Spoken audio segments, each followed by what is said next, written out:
Hello and welcome back to another video. In this problem, we are given this figure, which is showing the complete graph of the function f in the xy plane. We have the function g of x, which is defined as g of x is equal to f of x plus 6. So what does this mean?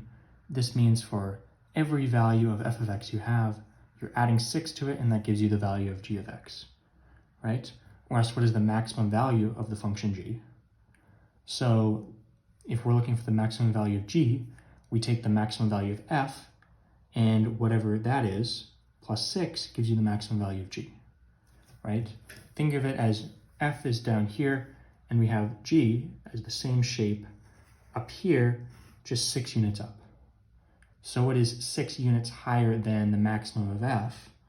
Well, the maximum of f is this point right here, or these 2 points, but they're all the same y value, and that's at 1, 2.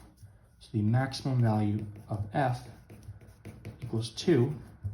So the maximum value of g is 2 plus 6 is equal to 8. 8 is going to be your final answer.